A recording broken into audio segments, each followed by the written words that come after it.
Good morning. Good morning. Sit back and let it fall right into your lap. Just give a minute for people to come in and then we'll get started.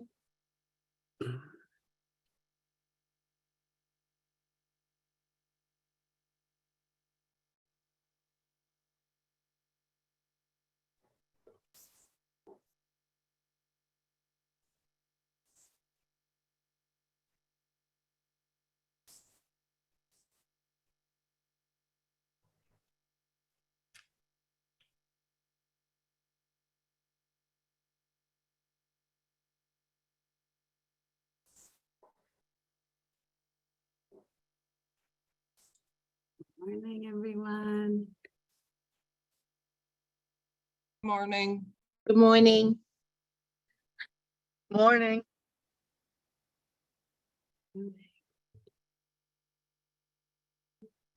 All right, it is 9:32, so I'm going to go ahead and get started, keep us on track here.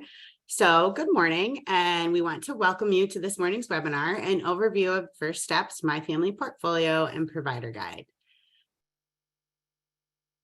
Let's get started with some introductions. If everyone could please introduce themselves in the chat, you can share your name, your role, your agency, and where you're joining from this morning. So nice to see you all here. And my name is Erica Napolitan, and I'm the Assistant Director of the Training and Technical Assistance Team for First Steps Together. Before we begin, I want to mention a few housekeeping items. This meeting will be recorded and available publicly. We will send out the link to the recording and resources. We ask that you please mute when not speaking, and we'll make sure to take some breaks throughout, but please feel free to use the chat for questions and discussion. For those of you who are not familiar with First Steps Together, we are a home visiting program dedicated to serving and empowering families on their parenting and recovery journey.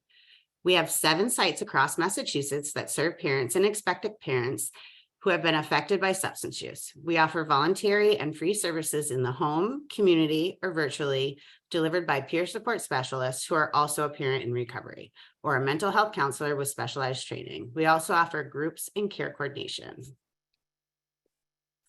First Steps Together is open to any person 18 years of age or older who has used opioids, stimulants, alcohol, cannabis, or other substances in the past or present, and who is pregnant or expecting a child or has at least one child aged 5 or younger. Participants do not have to have custody of their children or be actively parenting to participate in the program.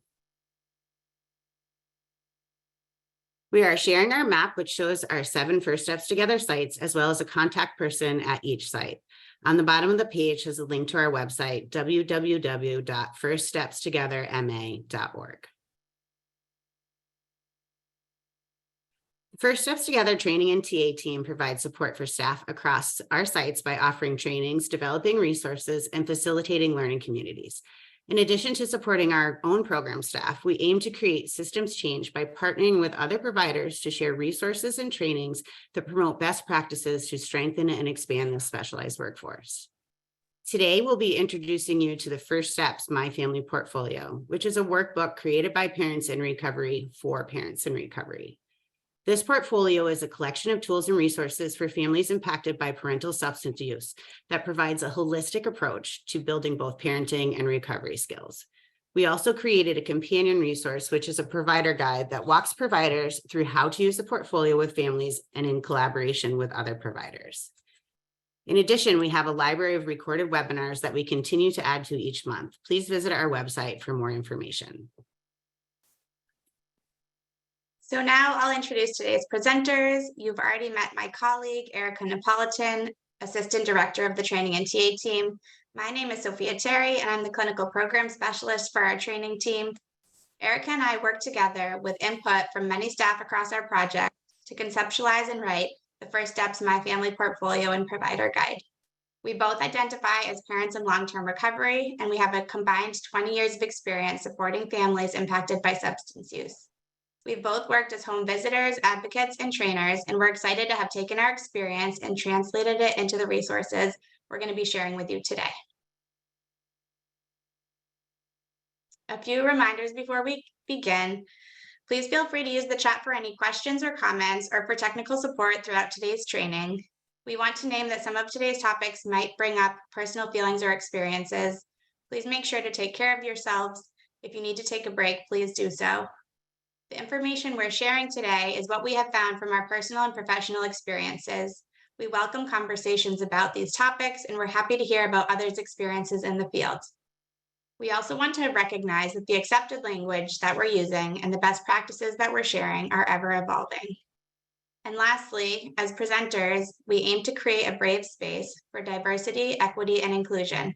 And we expect that others will be willing to engage with each other in this way. So a quick agenda for today, just so folks know what to expect. Today, we will share our vision behind the creation of these resources, offer some tips for how to complete the family portfolio with parents, review the 4 sections of the family portfolio, and dig deeper into a few important tools. We'll have some time for practice to use the tools in smaller breakout groups, and we'll have an opportunity for questions and answers toward the end. Our learning objectives for today. After this training, participants will be able to navigate the family portfolio and accompanying provider guide with ease, explain the importance of each section to parents and their providers, and understand how to prioritize pieces of the portfolio depending on each family's unique needs. And to give some context to our training today, we wanted to share how and why we created these resources. The family portfolio and the accompanying provider guide are standalone workbooks, but they also exist as the last chapter of a larger resource entitled Taking the First Steps Together, a guide to creating collaborative, peer-led services for parents affected by substance use. When we set out to create this resource, we envisioned it would be an implementation manual for the First Steps Together sites that would support and guide our sites in running our program. Now, multiple years later, the guide has grown into a 300+ page labor of love with input from parents and professionals across the state. We received guidance and contributions from content experts, and we paid special attention to the voices of those with lived experience and those who represent often marginalized populations within the recovery community. The final product became a resource for anyone embarking on or expanding their work in peer-led programs that serve families impacted by parental substance use. This guide is a compilation of the theory, practice, process, and experiences of so many who are doing this rewarding and at times exhausting work every day. It contains 9 chapters that cover everything from beginning to think about this work to hiring and building teams to serving families through home visits and groups and collaborating with partners and systems. So today we're going to be focusing on the 9th chapter, which has 2 pieces. The first steps, My Family Portfolio on page 262, is a standalone pull-out resource for families to use to guide their recovery and parenting journeys. The provider guide on page 238 offers guidance specifically for providers to help them make the most of this resource. We hope that you will use and share this resource with families and other providers. As we started doing this work, we realized that there is not one single resource to meet the needs of families impacted by substance use. There are plenty of tools and resources that support recovery and many resources and tools to support parenting. But here at First Steps Together, we wanted one resource that could do both. We also found there is no roadmap for providing peer supports to parents in recovery. Many parents come to us with diverse needs for services in areas of support, and there is no one-size-fits-all way to do this work. So we collectively, as a statewide project, spent many hours collaborating on what was important when it came to building recovery and parenting skills. And the First Steps My Family Portfolio came to life.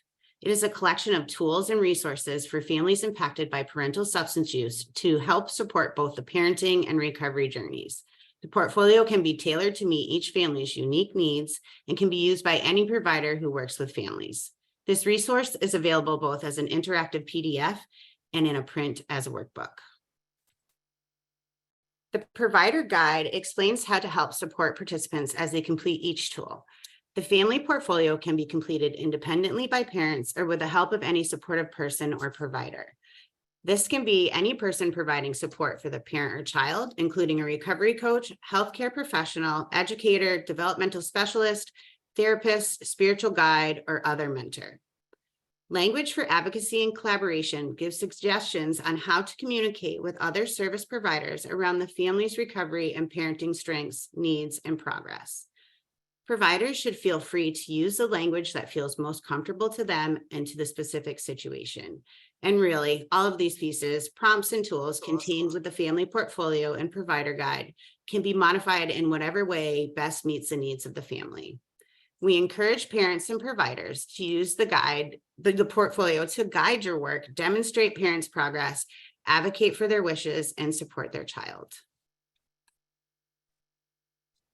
So before we jump into the family portfolio, we wanted to share some tips for how providers can help families with this process. Parents should be encouraged to complete these materials in any order and at any pace that is comfortable for them. Providers can help parents break the portfolio down into smaller, more manageable pieces. Together, parents and providers should prioritize the pieces that are most important or time sensitive for the family specific situation.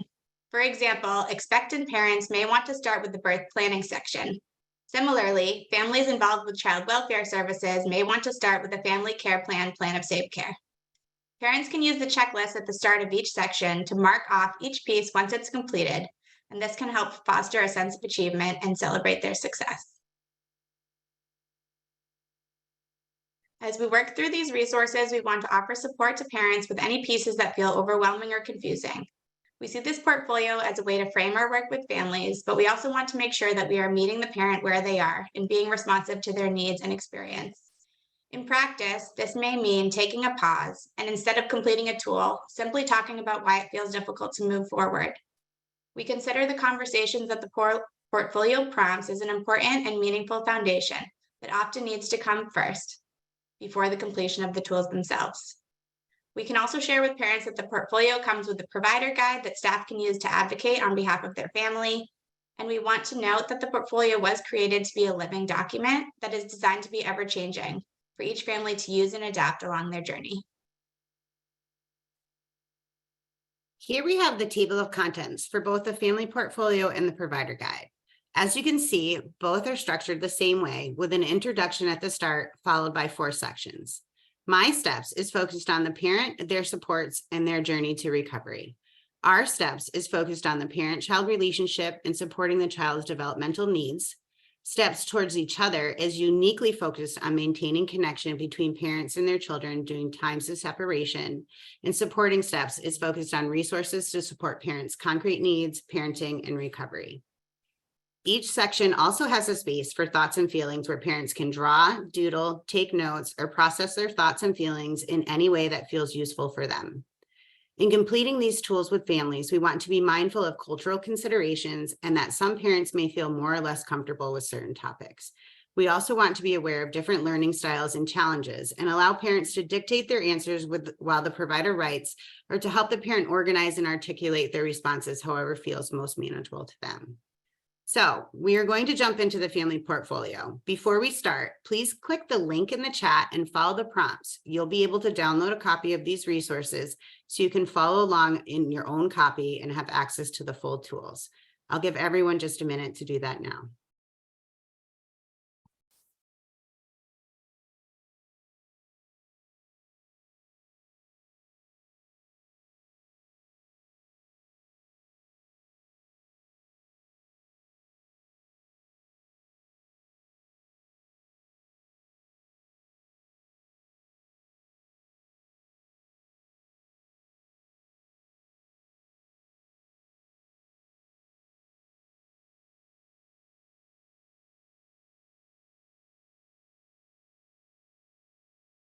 And please let us know if anyone's having any trouble accessing the resources. You can use the chat and someone on our team will help troubleshoot.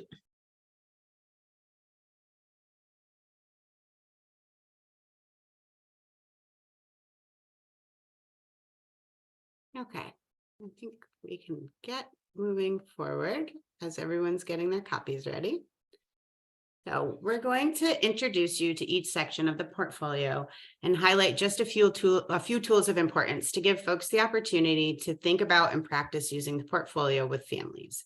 We'll be sharing how we would introduce these tools and how we would talk about them with parents who might be more resistant. We welcome you to share your thoughts in the chat about how you would talk about these tools as we go. The first section of the family portfolio is entitled My Steps. This section is dedicated to parents' vision of their life in recovery. It focuses on identifying support systems, creating a wellness vision, and setting personal goals.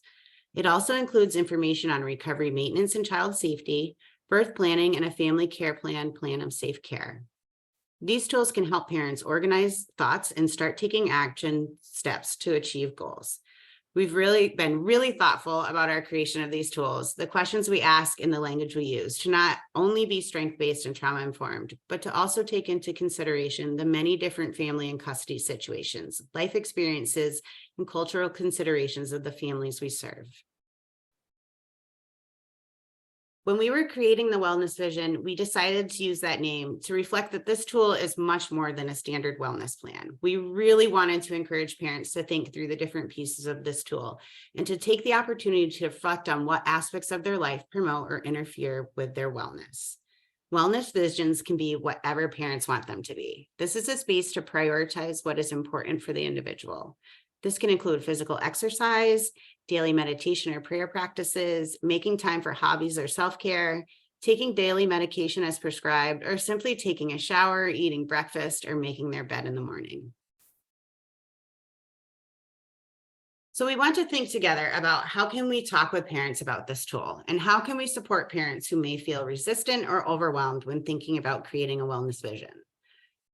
We can ask participants, like, what does wellness mean to you? What would it feel like to be well? We really want to normalize that wellness can be small and simple acts of self-care. We recognize that for a parent who is really struggling, maybe with their physical health or recovery, or with a custody situation related to their child, wellness might feel far away or unattainable. If this is how a parent is feeling, we should meet a parent where they are at and create space for them to share their feelings. Maybe they want to talk about what is stressing them out. What is making them feel burdened or overwhelmed? And then we can work our way back from there. What are some ways we can alleviate that stress? What would it look and feel like to have that stressor gone? So before we move on to the next tool, if everyone could please share in the chat one wellness practice that you use as a provider to care for yourself. We really feel it's helpful for the parents and families we serve to know that many of these tools and self-reflection practices are not just useful for parents and people working towards recovery from substance use, but that really any of us can benefit from caring for ourselves and reflecting on our experience in these ways.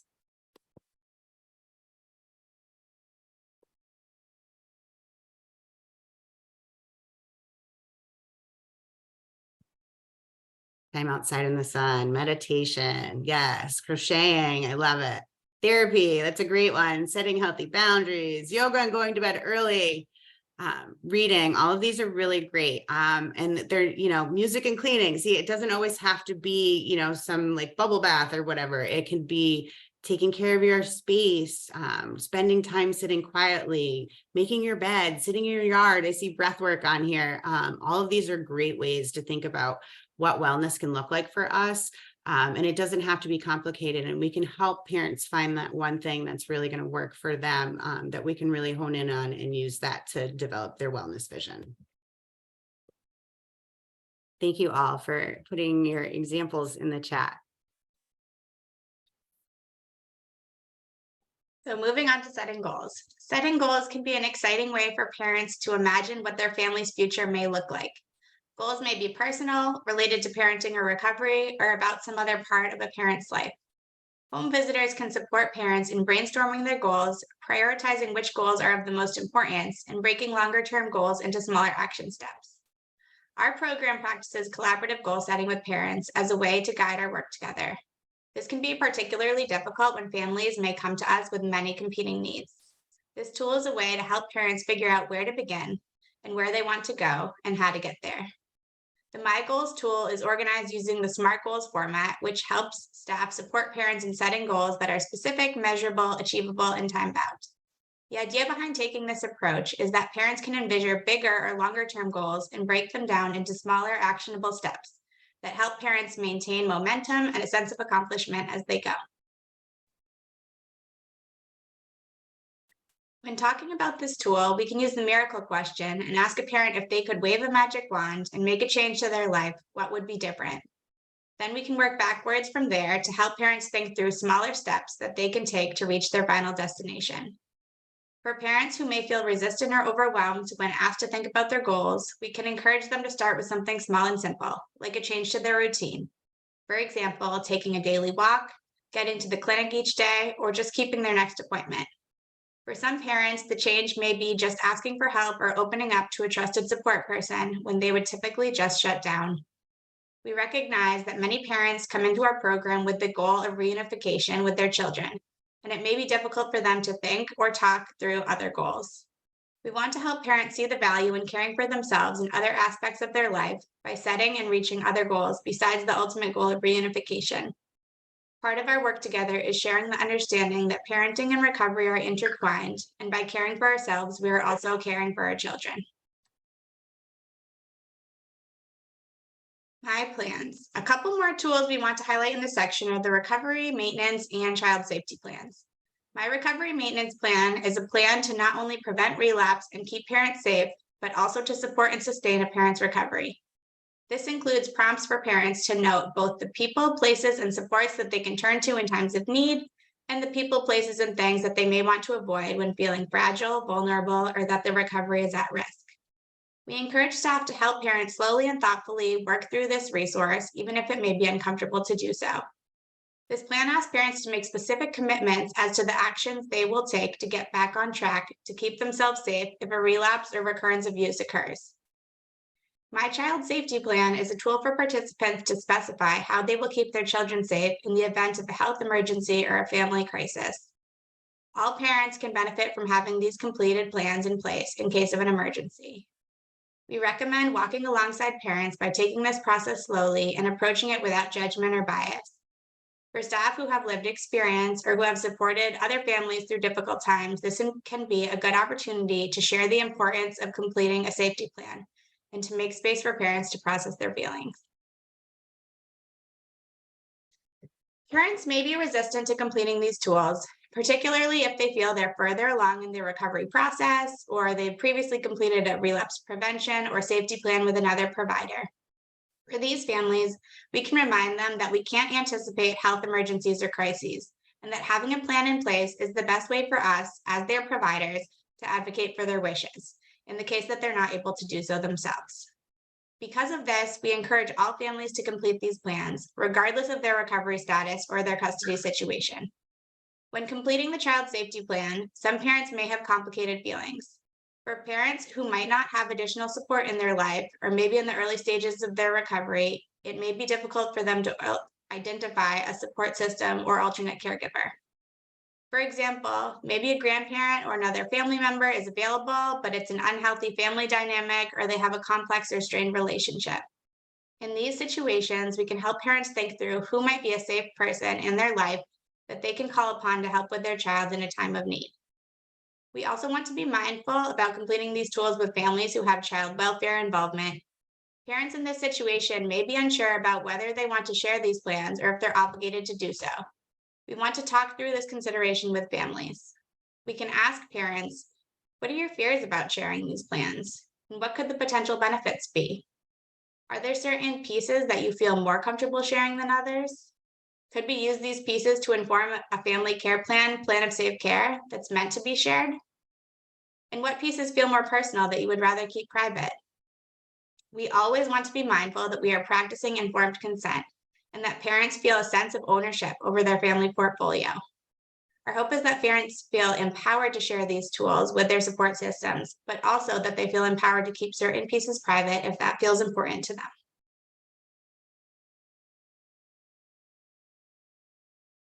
So this brings us to our steps, the second section of the family portfolio. This section really centers on strengthening the parent-child relationship and supporting the child's developmental needs. There's also a space to think together about the family's hopes and dreams for the future. The All About My Child tool offers a space for parents to describe their child and some of the things that make them special.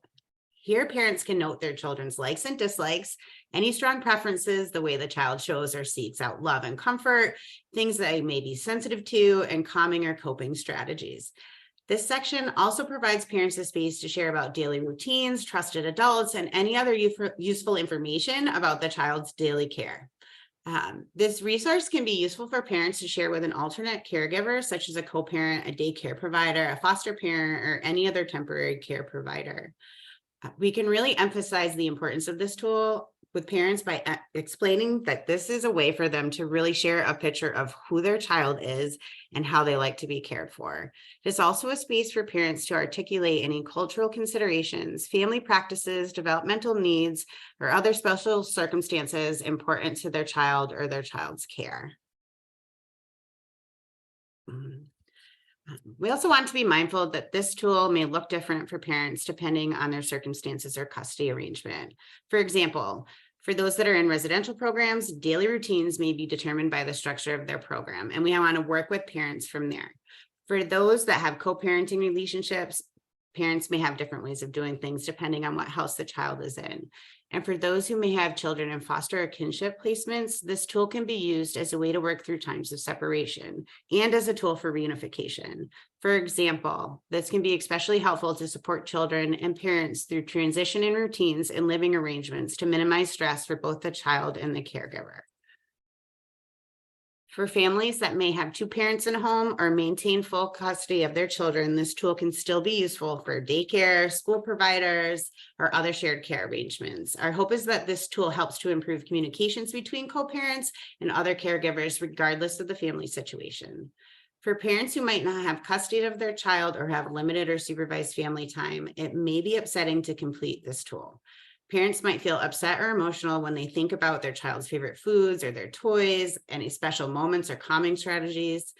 Parents may feel badly about thinking about what their child is used to in terms of routine or caregivers, and especially if something that has changed recently or something that feels out of their control.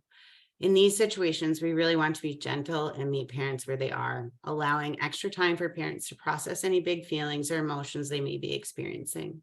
We can remind parents that there is no pressure to complete any pieces of this tool, and if it feels too difficult, and that we are there to support them every step of the way.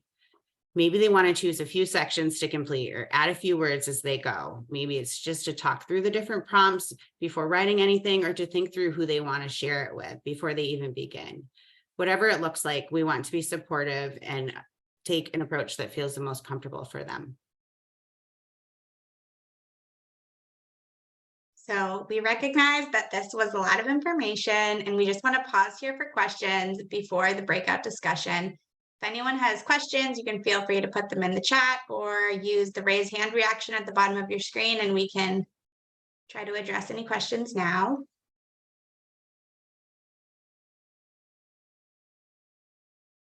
And our team, feel free to share if there are any questions, and if not,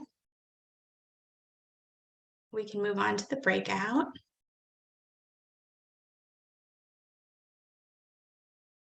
And Maytel, would you mind also resending the link to the portfolio just in case anyone joined late and missed it?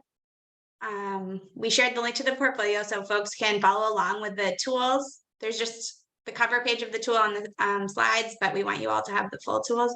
I see there's a question. Letitia, go ahead. Hi guys. I was just curious, in theory, where does this portfolio live?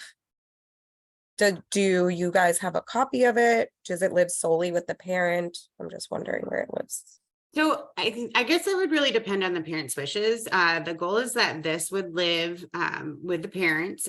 We provide it in a binder form, and it has some pockets. As you go through and you read it, you'll see that there's spaces to save special moments and important documents.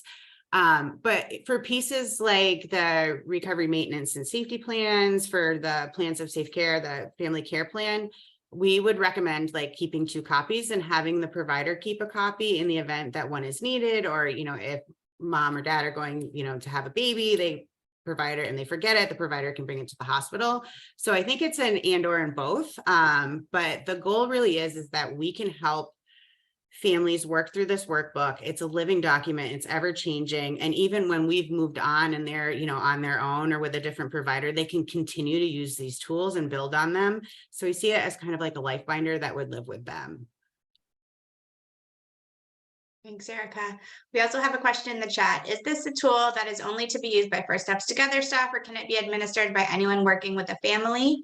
We definitely encourage all of you to use this tool. We shared the link in the chat, but there'll also be an option at the end for folks to input their mailing address if you want to receive a hard copy. And then you can have all the tools in hand, and that would be both the family portfolio and the provider guide. And the provider guide mirrors the family portfolio, but has some language for providers that kind of explains each tool and how you would explain it, like in collaboration with other providers. So we're happy to send those to folks if you want hard copies at the end. Any other questions? We'll have more time for questions. So if you're not thinking of it right now, that's fine.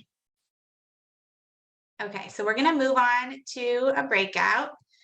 And for this breakout, we would like for groups to think together about what pieces of this tool do you think might be easier for parents to answer? What pieces do you think might be more difficult? And how might this be difficult for parents who don't have custody of their children, or for those that share custody? We'll have about 10 minutes in our groups, and then we'll come back together to share out.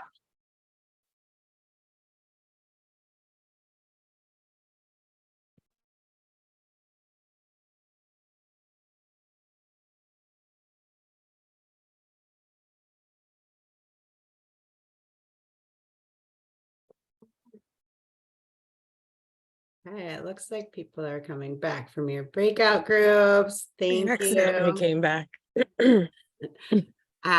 So how was that? Does anyone have anything they want to share back from your group?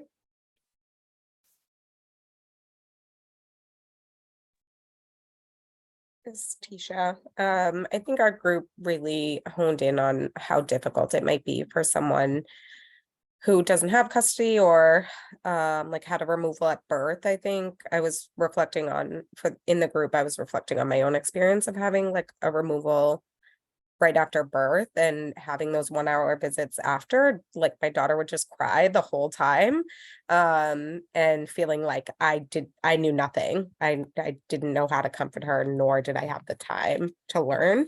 And so I think that was something we thought about a lot. Yeah, thank you, Tisha, because I think that's a really good point. And that's, why we talk about like making sure that we tailor these tools to people's individual needs. Like this might not be the tool that you use with every parent, depending on their circumstances. We really want to be mindful of these are designed to help people, bond with their children and get to know their child. But if that's going to do more harm than it is good, then we're going to skip this for now. And we're going to focus on, maybe those pieces that are more related to how parents can build their recovery capital, as opposed to like really focusing on, those little pieces about their parenting. So I appreciate that you guys talked about that. And I think that's really important in what we design this to be, fluid and ever changing for depending on the circumstances. Yeah, that was something somebody else in our group brought up about just feeling like some of this might be really like triggering for parents, and how to address that. And I kind of reflected on how motivating it might be to think about the future. So I really enjoyed the part of the toolkit, the family goal setting and vision boards, and just thinking about like what could be and how can we get there. So yeah. Yeah, thank you. That's the goal. Like, these tools were really designed to help parents envision what their future could be. It might not look like that right now, but what do I want it to look like? And we can work towards that one piece at a time. And, our role as providers is to really walk alongside parents as they take small little, bite-sized steps towards that future. But, there may be stops along the way where we have to stop and we have to process, like, how is this making me feel? And, I'm having really big feelings around thinking about this tool. And we can step back and say, like, what is it about this tool that's making you feel this way? And how can we work through these pieces slowly and at your pace? And it may be we take a break from this for a while and we spend time really focusing on, like, where did that feeling come from and how can we work through it? And what are some coping strategies to deal with that before we move on to the next one? So it really is meeting people where they're at. And I think that, the goal being recovery looks different for everybody. And we have a vision that we want to get to, but it might not happen today. It could happen like 3 years from now. And we're going to take tiny little steps together to get to that place. And nobody has to do this alone. Does anybody else have something they want to share? I just wanted to share, I was telling my breakout group that I just met a mom in person for the first time, and also her kids who she's getting reunified with. And we had a very interesting interactions kind of at a tension point, where mom's spending more time. And I would imagine that using this tool would be a great way to sit down with mom, and kind of tease out some of the behaviors and helpful responses and where the tensions are. I did a little work with them right then and there on the playground in a fun for my first step together toys. But this would be a really great way to document it and just sit with her and let it be somewhere where it's written down where she can think about it later too, because it was seriously emotional, as you can imagine. Absolutely. As would be teasing out some of those behaviors. Mm-hmm. Yeah. And we can work at those one piece at a time, and being able to have a space where we can write some of those things down and reflect on it later can help us move through the tension in the moment. And when we have time to actually reflect and look back, it's there for us and we don't lose that. And it also, on those lines of reunification, we talked a little bit about that, thinking about transitions through homes. When appropriate, this can be used as a collaborative tool between foster parent and parent, and the foster parent's home. This is what their daily routine looks like. This is what, they find soothing. These are the things that they're eating and enjoying. And, for parents that are open to, we can kind of talk through how can we incorporate some of these practices into your home so that we can ease those transitions, and just really thinking about where children are and where we want them to get to, and minimize some of that trauma and stress that comes from, big transitions and changes. So having a document that can help you think through those things, what does a daily routine look like? What are their likes or dislikes? How am I calming them? Is really helpful for the parent. And it's helpful for us as providers to be able to help parents work through those pieces or those behaviors, Felice, that you mentioned that might need a little extra support.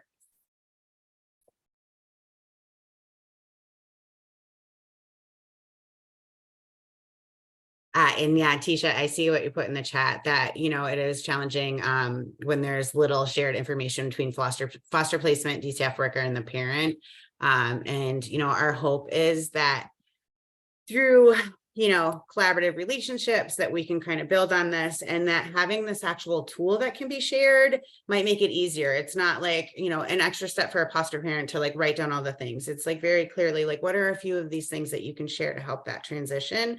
It can take the actual face-to-face relationship out of it, pass off to one, pass on to the other, which is also highlights the reason why it's important to have good working relationships with our child welfare workers, and to be sharing information when we have signed releases as much as possible, because honestly, it takes a village. DCF is part of it. If we're all working together towards the same goal, which is to help transition children back into their home, to have safe, stable, nurturing environments and relationships, then, we should all be doing what we can to support that. Ruth. Yeah, thanks, Erica. We were just talking a little bit about what might be the best way to transfer this information to staff that folks are working with.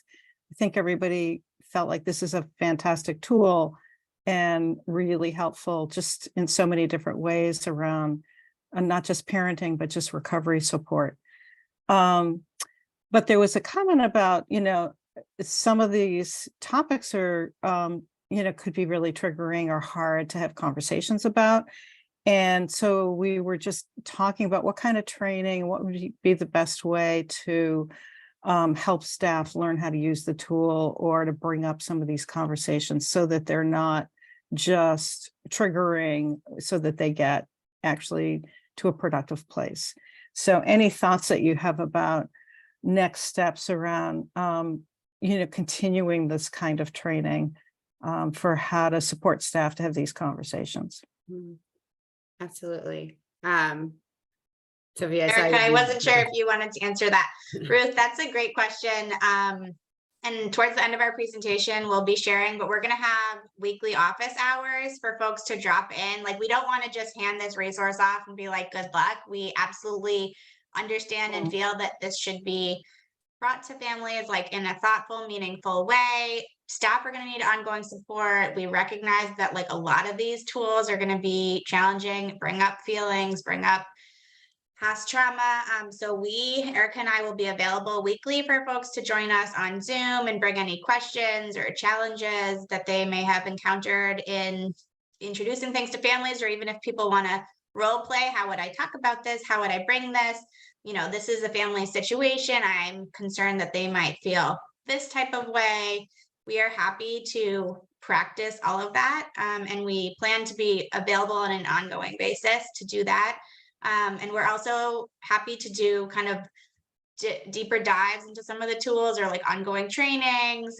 This is kind of our initial like sharing with you all, but we will be available to support in any way as we roll out these resources. Yeah, absolutely.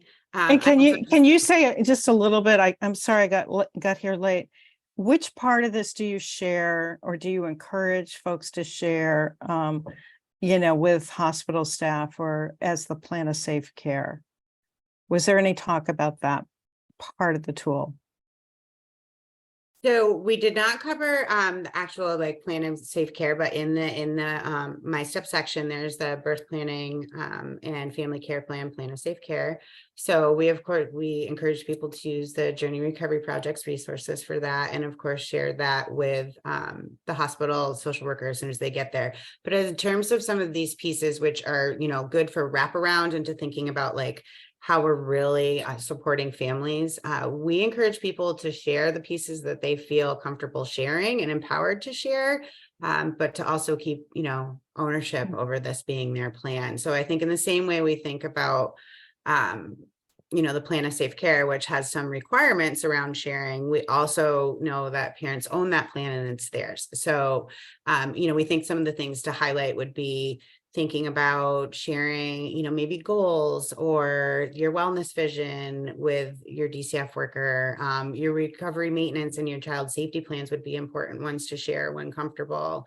Thinking about as we get further on, we're going to talk about a couple more tools like maintaining connection. So how parents can stay connected to their child when separated from them.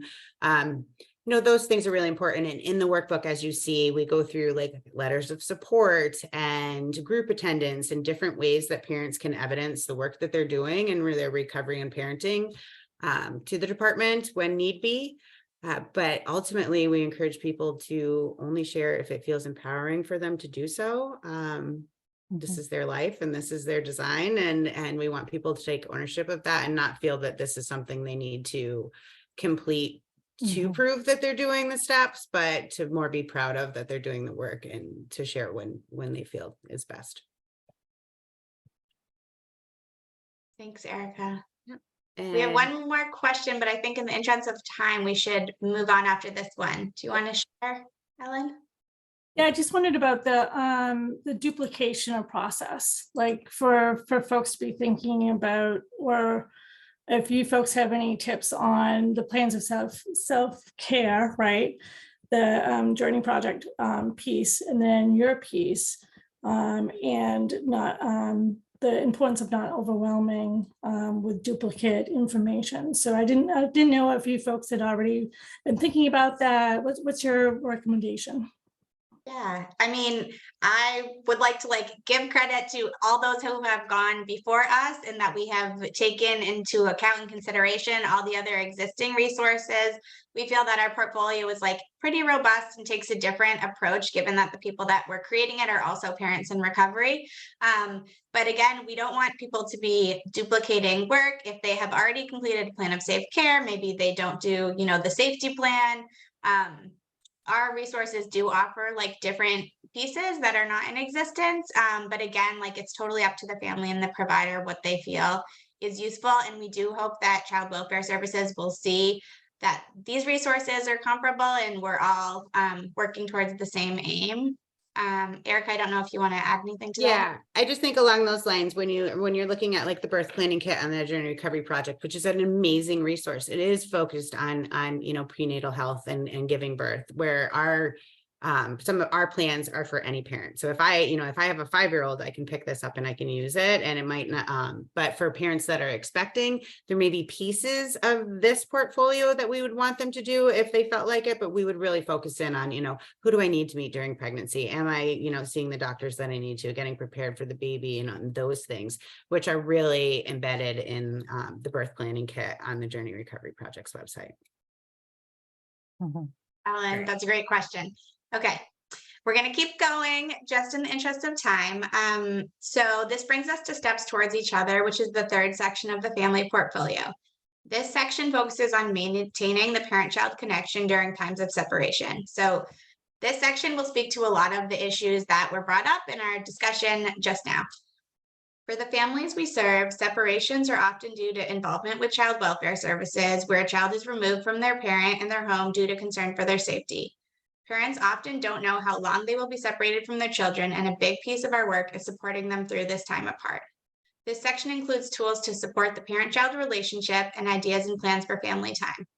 In our program, we use the language family time to refer to what other agencies may call supervised visitation or supervised parenting time. This is an intentional way to reframe and shift the focus from the supervision of the parent towards supporting the family connection and the parent-child relationship. The first tool we want to highlight in this section is the Maintaining Connections tool. This space is designed to help parents maintain connection with their child and to hold them in mind during times of separation, even if it's painful to do so. We want to recognize and support parents through the deep grief and potential feelings of sadness and shame that they may experience. We also understand that some parents may feel angry or numb or in need of support or in need of space, and that each parent processes differently. We want to follow the parent's lead in terms of what they need at this time and how they want to be supported. This section offers parents prompts to consider what they can do to stay connected to their child. For example, writing a letter or recording a bedtime story, and how they can take care of themselves. For example, going to groups or attending therapy. This section also provides guidance to help parents plan ahead for the feelings that may come up during this family time and how they will work towards the goals on their family action plans. We recognize that in working with parents in recovery, many parents' go-to coping strategy in the past may have been to use substances when feeling upset or overwhelmed. The desire to numb ourselves to escape a bad feeling or experience can be very strong, and it can be really hard to set through these negative feelings. We can use this tool to help parents identify better coping strategies so that they have something to turn to other than substances when they're feeling this way. It's important to have an open dialogue with parents about this reality, and that we approach this conversation in a supportive and non-judgmental way. This tool gives us an opportunity to talk with parents about their experiences of being separated from their child and the impact that this has on them both. We know, as we've discussed, this can be a really emotional conversation, and some parents may feel that talking about the impact of the separation is just too overwhelming or upsetting. Similarly, some parents may feel that thinking through their child's experience is also too painful to talk about at first. A good place to start is to create some space for any feelings the parent has, whether or not they feel comfortable sharing about them. We want to be warm, supportive, and understanding, accepting however the parent feels, and normalizing that there is a range of feelings that can come with the experience of being separated from your child. We can reiterate to the parent that however they are feeling is okay, and their feelings may change, and that's okay too. We can expect ups and downs, and we can be a constant for parents in this time of uncertainty. We can reassure them that no matter how impossible the situation may feel at this time, we believe in them and we are here for them. When parents feel they're in a space to think through the impact of the separation, we can shift into beginning the tool together. But if parents feel too overwhelmed to do this, we can start by just thinking about how they can take care of themselves. This brings us to our next breakout discussion. This tool in particular can be difficult for staff to bring to families, so we'd love for folks to have the opportunity to think through these questions. How would you introduce this tool to a family currently experiencing separation? Folks can practice taking turns in your groups, being the provider and the parent. Consider what feelings, questions, and concerns may come up for parents and practice talking through them. And given the time, I think we won't do a full 10 minutes for this one. We'll maybe do 6 or 7 minutes and come back for a brief discussion. We want to make sure we cover everything we had planned for the day.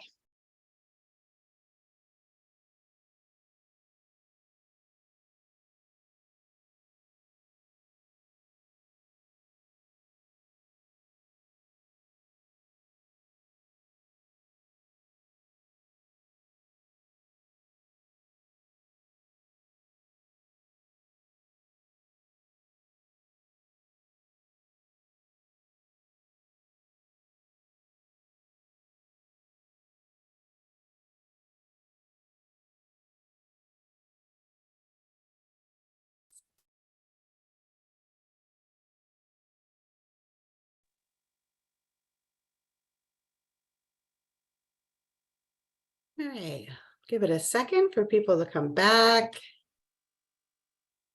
As we're waiting for everyone to come back, feel free to share in the chat how that felt, or feel free to raise your hand and ask any questions that you have, or share anything that came up for you.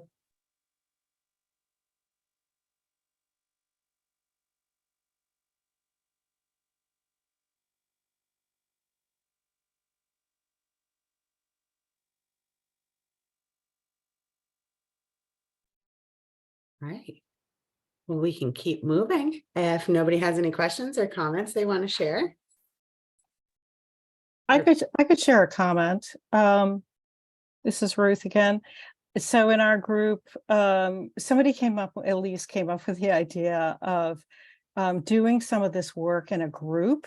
She works in a residential treatment program. And so in a group setting where you have a variety of different parents, in various different phases, some may have their children, some may not, that there's a lot of identification that can happen in a group.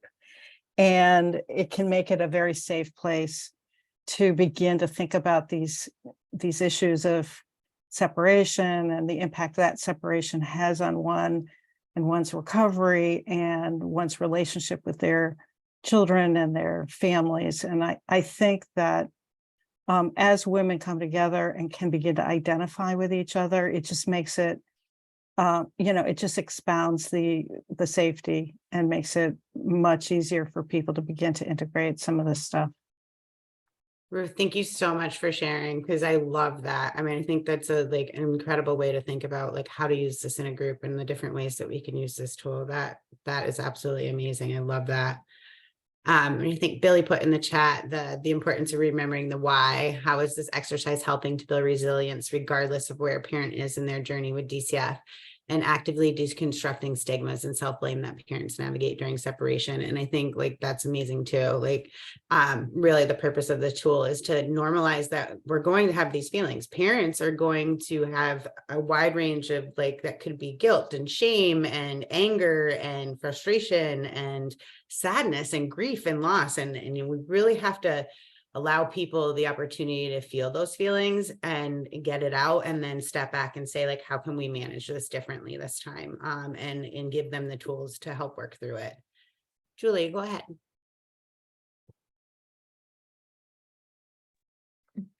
Yeah, when we were just doing it, I'm trying to flip back to Zoom to the document, back and forth, and I ended up, I don't know, on the page about developmental, and I thought it was part of this conversation, but realized it was part of the last one, right? And I'm interesting. It was very curious language to me that to let your clients know it is always the right thing to do. And I brought up in the group, I'm wondering, it's sort of a big thing, right, that I deal with clients about developmental stuff with children, and it's half and half, and many avoid that conversation around, or avoid early intervention at all. And it's been a real process, right? Just sort of allowing mom, I just work with moms, not dads, to find her way with that, and always keep an open mind to conversations that lead to early intervention. So I'm wondering, I noticed there wasn't many questions about that, or sort of tools for, have you noticed, or do you have concern, really more specific, in writing to get, some children that moms, maybe because of all of the feelings of maybe guilt or shame, or there's nothing wrong here, right? And are avoiding early intervention. And so just curious about that, or others' experience with that. So I think that, there are different tools that we can use with families, like the ASQ and the ASQSE, to help families really assess, development. We can always talk through early intervention and, how valuable they are. There is the oh my gosh, the milestones.gov, which is a really helpful tool, and they have an app that you can help work through milestones with parents and, start to have those conversations about if and when we need to think about are there developmental delays, but really meeting parents where they're at and understanding that, they need to process things in their own time, and being curious and coming to them and wondering, and being open to their feelings about it before we try to, push, we wouldn't try to push anything, but just using those resources that are available to us to help support parents can be helpful, and having them talk through their thoughts and feelings around it is also a good space to start. Sophia, go ahead. Yeah, Julie, I also wanted to say your question made me think, as we said, the portfolio and the provider guide are technically chapter 9 of like the larger guide. We have a whole section on screeners and how to use them with families and how to talk about them and how to talk about concerns with that language that you're using, which I love, the like wondering language. So that's contained in like the larger book. You will definitely be getting a copy, your agency, and anyone who wants one can, again, enter their information at the end, but we do like a much deeper dive into a lot of these things, along with language for how to talk about these pieces with families in the bigger guide. So that might be helpful as well. Right, definitely. And I found it like really beneficial for clients to be able to say it sort of out loud, and then to be able to explore with them too, like, well, were you under a doctor's supervision, right? At the time, right? Was sort of to really explore it, not like, did medication or maybe whatever caused harm, what do you think? Explore the substance use disorder. Was it really a choice, right? It's like a really great opportunity to explore for mom, say it out loud and minimize some of those things that are in the back, like that I would never say out loud, So thank you. I look forward to reading that. Thanks, Julie. All right, so we're going to keep moving. So this brings us to ideas and plans for family time. So parents can use the ideas and plans for family time form to help keep track of family time, plan their activities, and prepare themselves for the visit. This tool can help parents think about the materials that they need to bring and any follow-up that will take place during and after the visit. There's also a space for parents to think through how they will center themselves and remain calm before, during, and after the visit. And we encourage providers to help parents think through these pieces before each family time. So often parents do not know they're expected to come to family time prepared with snacks, supplies, activities to do with their child, things like baby formula, bottles, blankets for tummy time, age-appropriate snacks, games, books, other supplies are really the responsibility of the parent when it comes time for visits. So for a parent experiencing separation from their child, remembering all of this and planning for their time with their children can be like a lot to manage. So this tool can help us support parents in thinking through family time, and not just thinking through family time, but to move beyond just planning for the concrete needs and supplies, to also think through how they will prepare themselves emotionally, which is a big part of visits. We all know it's really hard to sit in those spaces. So we really want to help parents step back and think about the experience for themselves and their child. What feelings might come up and what questions their child might have. Is there anything they'll need to address with their caseworker? And if there's anything they need to follow up on or communicate to the caseworker or their foster parent. So for example, a parent may be feeling anxious about their child having lots of questions about why they're separated and when they will be back together. Parent may feel nervous about having to respond to these questions in front of the supervisor, and when they might not know the answers, and when the child might be crying or upset, and when they themselves are feeling upset and angry about the situation too. So here we could help a parent brainstorm some of the questions their child might ask and practice or role play how they want to respond. We can help them think through the language they'll use, how they want to explain things to their child, and how they can comfort their child, and how they can stay calm themselves. So this may really sound like something like a provider might say, I know you were worried about your son asking when he can come home. Do you want to practice what you will say? We can then help parents think through their response and role play with us in a safe space before the visit happens. We could help a parent make a plan so that when they are asked this question, the parent can pause, take a deep breath, center themselves before responding. An appropriate planned response could be, Mommy knows how much you want to come home, and I want that too. Mommy is working really hard to be the best mom I can be. As soon as we know when you can come home, we will talk about it. But for now, let's draw a picture of you and I together so we can look at it when we miss each other. This tool is for family time notes. This form is to keep track of family time to ensure parents are having regular visits with their child and that their child is well supported, and that Child Welfare Services is working with the parent and the alternate caregiver to address any concerns that the caregivers may have. We encourage parents to get in the habit of filling this out after each family time because it's an important tool to make sure that their child's needs are being met and that family time is taking place as planned. In the case of a miscommunication between a family and Child Welfare Services about scheduling or a concern for a child or disagreement about an action taken by a parent, it's useful for parents to have their own record of what happened. This also helps parents to be accountable for their own communications and planning around family time.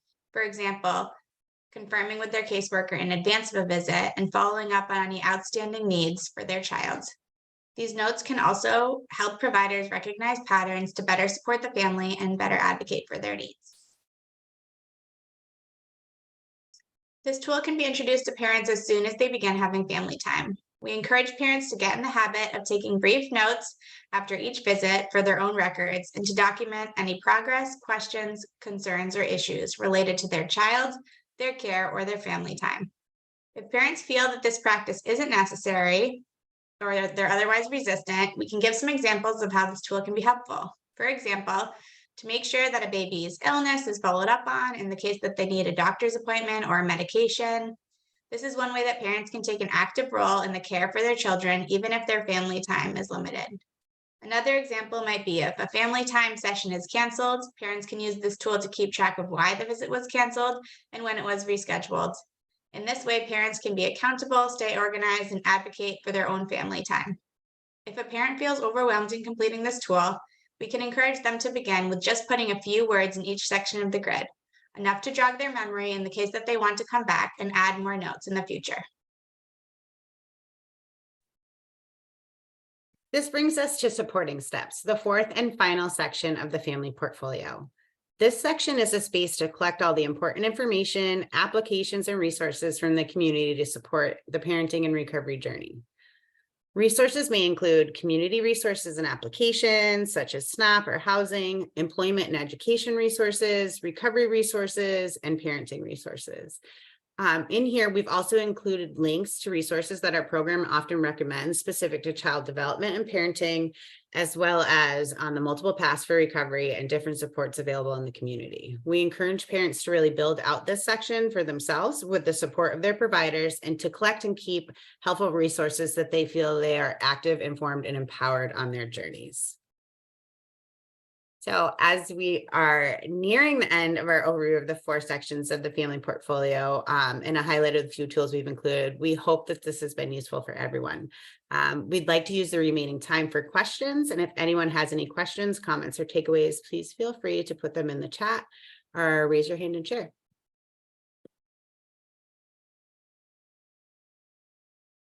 Colleen. Sorry, having trouble getting off of mute. Can you explain a little bit more about how this family portfolio piece fits into the bigger toolkit? Because something was said earlier about 262 pages, and so yes.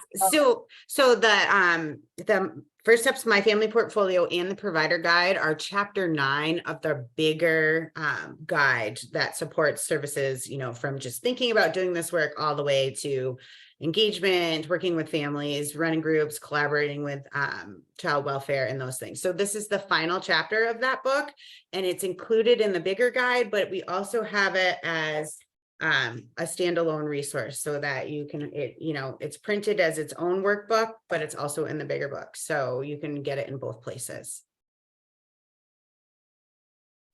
You're muted. Sorry, can you say just a little bit more about what's in the bigger workbook? Sophia, go ahead. You like that? Sure. So the bigger book is really a bigger book. It is over 300 pages, but we have so many tools throughout and quotes and contributions from staff across our project, content experts, many parents with lived recovery. It has like the foundational concepts and theory of our work. It has a section on preparing the organization, recruiting, hiring, and training. There's a chapter on supervision, a chapter on engagement, a chapter on home visiting. So like preparing for kind of having the visits and then also follow up from visits. There's a chapter on care coordination and collaboration and planning and facilitating groups. So it's really a robust document with lots more tools and information. And we would love to share that with you all as well. We just received hard copies this week, so we're very excited. And it was as we said, can't say enough, total labor of love, multiple years, tons of people's input. And it has really grown to be this huge thing. And yeah, we would love to share it with you. Does that answer your question? Sorry, I keep forgetting to unmute. Is there You're fine. anything in the guide that talks about stigma? Yeah, we have a section that kind of prefaces the whole guide on language as advocacy and how we, like a huge part of our work is not just this direct service, but it's also shifting, you know, the way that we think and we talk about parents as recovery, as parents in recovery ourselves. And that is kind of influenced the entire guide and the family portfolio, but we also explicitly discuss it in the foreword. Thank you. Yeah. Keisha, did you want to go? I saw you mute. Yeah, I just I was taking a peek at some of the like parenting resources, and I think something that we in my work in Lynn that we often talked about and came up against was some cultural differences in parenting. And I'm just peeking at some of these resources, and I'm just wondering how you all as a TTA team are guiding your teams on how to address maybe some like cultural influences to parenting styles, and how that can sometimes come in conflict with some of the outside institutions that parents are working with. Yeah, absolutely. I think that needs to be like a constant conversation, that when we look at, you know, developmental milestones and those kinds of resources are not always reflective of people's cultures. You know, there's differences around holding and sleeping and feeding, and you know, what might be normal for one family is not normal for another. And we have those conversations and keep those things in mind. I think the one thing that we have to be mindful of when it comes to things like sleep practices is making sure that we are sharing safe sleep information, but then also, you know, creating space to talk about culture and, you know, how things are different, but ensuring that people have the information that they need around safety. But I think it's ongoing, Tisha. It's not just you know, it's not something we just talk about once and keep moving. I think that we have to continue having those conversations, and we're working on ways to really implement that in as we continue training on this piece, because I think it's important, and that's going to shift a lot of these pieces depending on your culture, which is why we were mindful to name that we want to take that into account, that these can be adapted to make sense for parents and meeting them where they're at.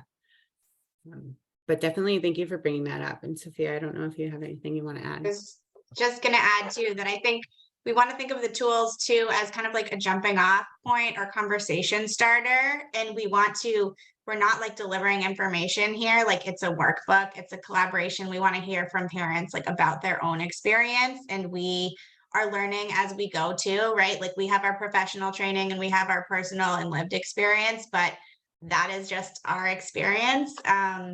So I think we should preface that too for families, like, you know, how do you do things in your family? Like, how did your parents do things with you? We can definitely share things, you know, that would be like a safe practice or something that DCF might share, or a pediatrician or early intervention might share, but that's just like one perspective truly. So I think what you're bringing up is like a thing that we need to keep in mind at all times. And it's easy to look at things one way, but we want to really make parents feel that we are not just like saying we're meeting them where they're at, but actually are doing that. Absolutely. All right, and just for the interest of time, we can stay on and answer more questions, but I just want to, we're going to add an evaluation in the chat. And so if you could please click on that link, and if you want to share your mailing address, if you'd like to receive a hard copy of the guide, the family portfolio and the provider's guide, and for more information about our program or to access our library of resources, including downloads of copies of First Steps, My Family Portfolio and Provider Guide, please visit our website, which is included on this slide. And for real-time support with using the portfolio, please join us for office hours on Friday mornings between 9 and 10, starting September 8th. And our Zoom information is on there. And any other questions I'll be happy to take. And all of that information was just shared in the chat too, if people want to copy and paste for ease of access.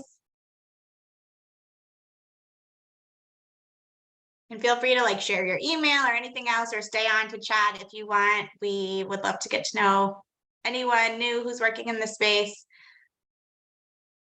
And happy to continue this conversation and training around this resource. And for those hopping off right at 11, thank you so much for joining us. Yeah, thank you all for being here. And I see Felicia, you have your hand raised. Go ahead. Sorry, how do we get a hard copy? Okay, if you click on the link for the evaluation in the chat, there's a space for you to put in your address and we can send it to you. Okay, I just wanted to make sure because I had, okay, thank you. You're welcome.